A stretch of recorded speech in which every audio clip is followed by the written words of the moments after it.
guys, it's Sam and this is Top 5 Wednesday. If you're new to Top 5 Wednesday, I will leave a link to the Goodreads group down below for topics and such. This week's topic is redemption arcs, and I have done a whole video discussing redemption arcs that I highly encourage you to go watch before watching this video, because I explain a lot of my viewpoints about redemption arcs and points of contention that people have about redemption arcs, and I don't want to have that discussion here because it's a long discussion. So before you leave like any comments about how much you hate redemption arcs, I just recommend that you go watch that in general because it's good viewing and because it explains a lot of the things without me having to explain it here, and hopefully I won't have to include any disclaimers here. I'm gonna try not to. It's a bad habit though, because people on the internet make you do it.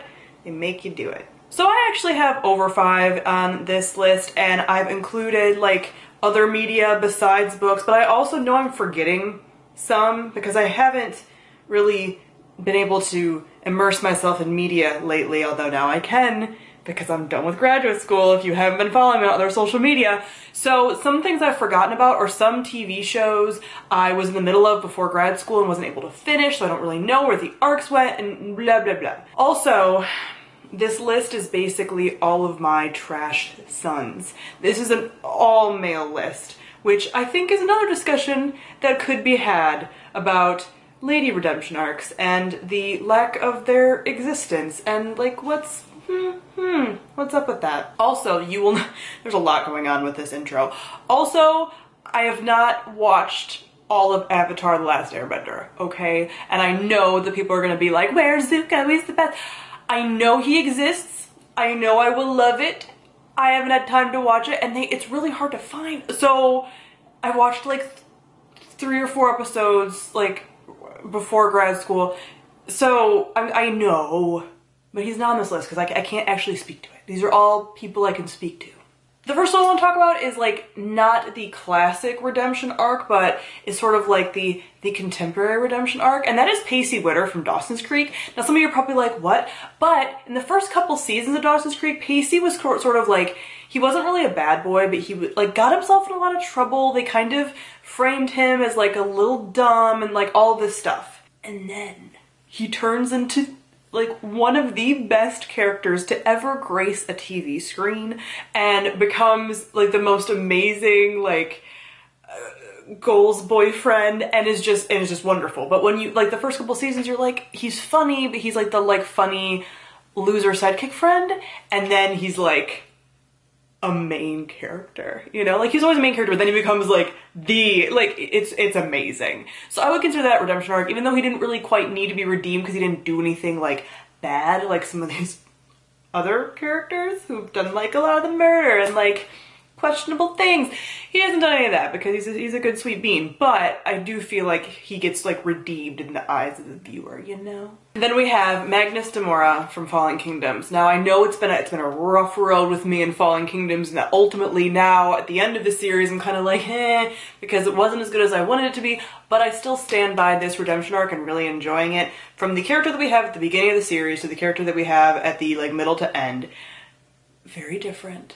I saw it coming. I mean, you see it coming, but like, thank you for blessing me with that. Like he's, you know, the Prince of Blood and all this stuff, and then his cold dead heart gets warmed by a beautiful goddess, and it's just, you know, it's great. It's great. So I still stand by this as one of my favorites. Okay, I am so nervous to bring this one up because I haven't continued with the series.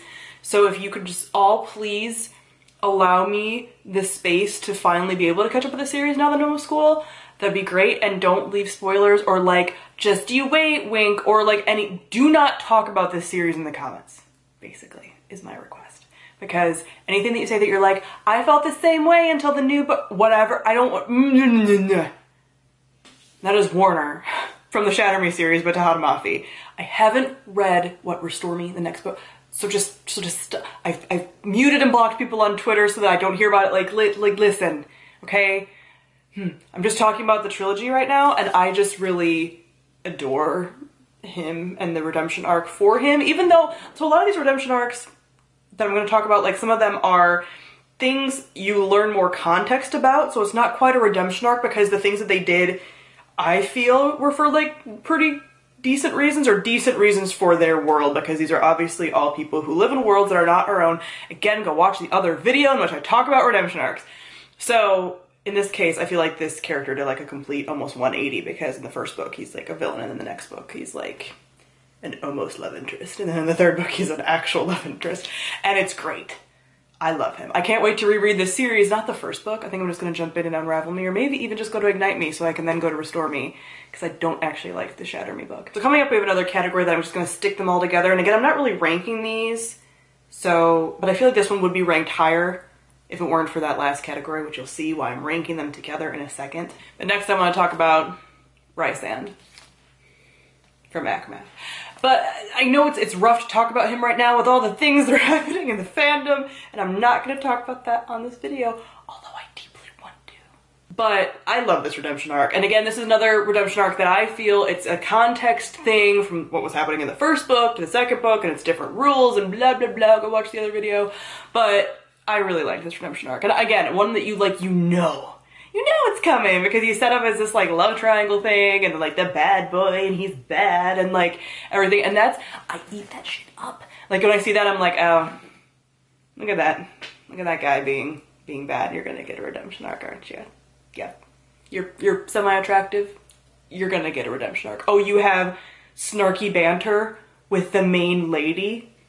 Redemption arc. I love it. I love it. Listen, I was like raised on CW TV as a teenager, so that dynamic, like I can smell it a mile away, and I'm like, all right, buckle in, I'm here for it. Speaking of this situation, let's just get into the Vampire TV show redemption arcs. These are like the creme de la creme for me. Like they're just, all of my favorites are in here, and I know, like a lot of people don't like some of these. Like these are the ones that are gonna be all like, people don't, there's a lot of contention over these redemption arcs, but these are the ones that I like, got my feet wet in, man. I like them, you know? I just like them, and they're my trash sons, okay? I get they're not good people, and I like them for that, all right? They're all villains. They all at least started out as villains. It's fine. So the first one we're going to talk about is Spike from Buffy. Now this is what got me started on the redemption arc train, and I do not like what they eventually did with this character and the things that he eventually did, because he kind of goes through almost like 2 redemption arcs. So I'm talking about his like first redemption arc, so where he starts as a villain and then he becomes like friends with the main group, the Scooby Gang. I like that redemption arc, like all of that. I don't like the redemption arc in which he tries to rape Buffy and then goes and gets redeemed after that. I don't like that one. That's not the one I'm talking about. I want his arc to cut off before that. And I know people are like, well, that's not, I don't like that. That's not the one I'm talking about. I'm talking about the really long one that happened over like from season 2 to like the beginning of season 6. That is what I want. They came in as a villain, and then it became like a villain that's kind of like a frenemy, and then it became like an actual frenemy, and then like a friend. I love it. I love it. I love it when like the villain becomes friends with the people, and that's what he was. And then Joss Whedon ruined it, and it's fine. It's fine. Then we have another vampire, which is Eric Northman from True Blood. Okay, I didn't finish the True Blood series completely, and I also read most of the books, but not all the books. So I don't have a full picture of this, but definitely in the series they really did a lot of like redemption with him, and he again became kind of friendly with things happened. He became a potential love interest. It was great. It was a good time. It was a good time in season 3 of True Blood was like the best time. And season 4 was pretty good too. But season 3, man, that was good. That was golden. So I really, really enjoy that kind of redemption arc. And again, is it redemption arc because does he really like change his behavior that much? No, he's a bad vampire. It gets a little better. Right?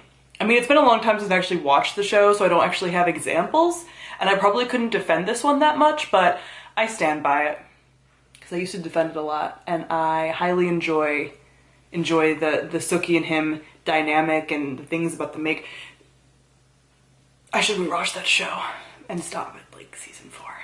And lastly, from the vampire brood, I feel like probably my ultimate, because I've just spent a lot of time with this show, and my feelings about it. And that is Damon Salvatore from the Vampire Diaries. I know, people have feelings about it and all the things and blah, blah, blah, and I know. But it's still like, it's still the sweet ambrosia of the gods for me for redemption arcs. Like, I just love it. And I haven't actually finished that series either. I think I stopped season 5 or season 6, I want to say, and I have every intention of finishing the series. But I just got too stressed out and a lot of things were happening and I couldn't keep going with it. Okay, I spent a lot of time rolling around the floor about that series. Not an exaggeration. So, I need a break. But, man, season like 2 and 3 of Vampire Diaries, for Damon is just, it's so good. And again, I like when they start as villains and like really bad people and then become like friends and do good things, and he becomes best friends with like Rick, and all of that is just so wonderful. And I know that like he does bad things in the humanity switch and he goes back and forth and people can't forgive him and blah blah. I'm here and I'm trash for it. I'm trash for redemption arcs, especially if they involve vampires. I know what I like. Also, I will say that I don't remember because the details are foggy because it's been a lot of years, but I feel like that would be a good example of a redemption arc for a female character because I feel like Catherine had like a semi-decent redemption arc. Again, I haven't finished the show, but I feel like they do a lot with her, so she's good on the redemption arc front, I feel. Maybe. But those are like the top tier redemption arcs for me. I know I'm forgetting a lot of them and I feel like there might be more. I'm trying to think of like video games, but again, like I'm not feeling like there's any that are coming to mind as like favorites for video games. I'll probably be like, oh yeah, someone will comment, I'll be like, oops. I'm really trying to think of BioWare characters and I just can't.